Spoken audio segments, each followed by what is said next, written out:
Hey everybody, I'm Teacher Addie. I'm so excited you're joining me today. I want to show you a fun activity that I like to do sometimes in my classroom.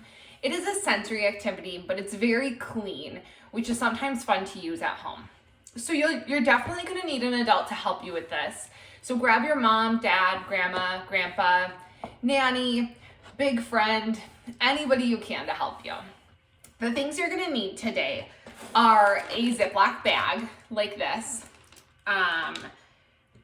some water, and some hair gel. I prefer for this activity a squirt kind of hair gel, but I had some of this left over from a project I did at school because it was a bulkier package. So just use whatever hair gel you have laying around or you have in your house. I do have an alternative to hair gel that I'll tell you about at the end in the event that you don't have hair gel or can't run out and get hair gel.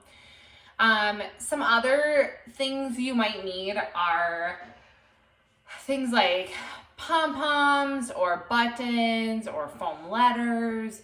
If you have beads around your house or vase fillers or small rocks, just something that you can put inside of the bag.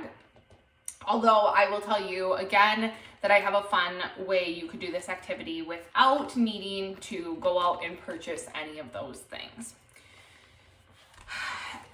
Sometimes when I'm doing this activity, I like to use rubbing alcohol and a cotton ball to rub off the white writing that the manufacturer put on so that I can draw on the bag myself.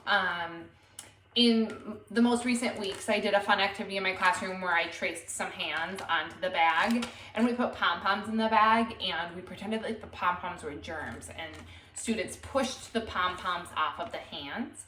But some other ideas would be coloring clouds with pom-poms or beads, or filling in your first letter if your child's old enough to be working on the first letter of their name. So I could put like a big A on the bag and I could put pom-poms in to fill in the first letter. So there's lots of fun ways you can use this activity for sensory, but also for learning. The other fun thing about this activity is that it's great for small babies. My daughter, who is 7 months old, has a few sensory bags around the house that we use. And I've seen them use them at her daycare, but I've also used these or seen these used in preschool classrooms. So there's all kinds of fun activities. Anyways, let's get started. So you're gonna open up your bag and you are going to pour some water in. I'm pouring about a cup of water into my bag, but this is your bag and you get to do what feels comfortable to you. Then, it's gonna get a little messy here, but I'm gonna take this hair gel and I'm going to scoop some hair gel into my bag. Just enough to make it really goopy in there. This is kind of fun for me because I like to make a mess. If you don't like to make a mess, like I said, you can get squirt hair gel or you could even use a scoop. I'm actually gonna open another container of hair gel because I ran out of enough over there. All right, so I'm gonna get one more big scoop out of this hair gel container and I'm gonna plop it in my bag. And now there is a mix of hair gel and water in my bag. Do you see all of that? So before I close the bag up, I am going to put those pom-poms that I showed you inside of the bag. And if you notice, I'm doing this on my kitchen floor because making the bags can be kind of messy. So make sure you do it in a place that you can wipe up pretty easily.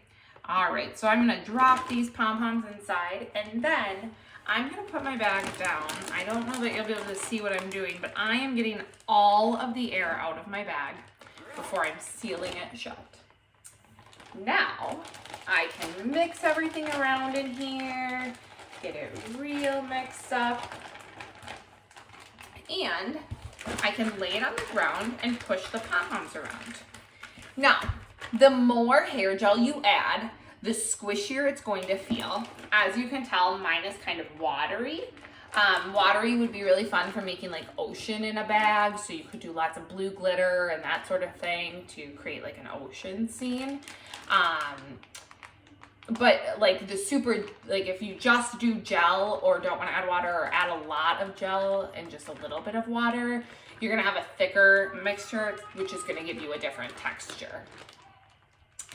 So the last idea I want to give you in the event that you don't have hair gel or pom-poms at your house is the idea that you can do this activity with things like paint, or even if your family has the resources, you could use like a pouch of applesauce or a pouch of baby food to put inside of the bag.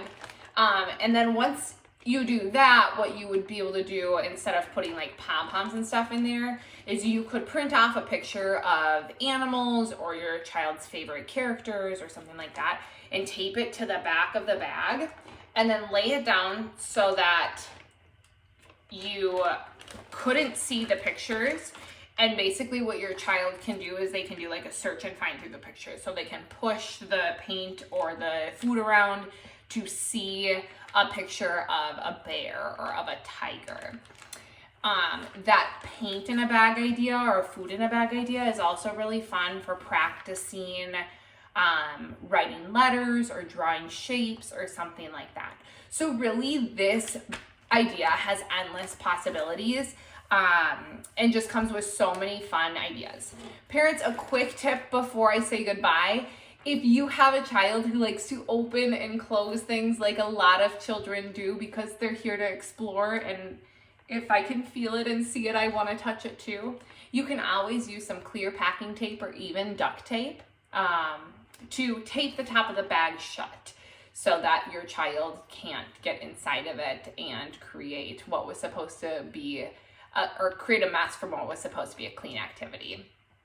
All right, well, thank you so much for watching today, and I hope to see you all soon. Bye.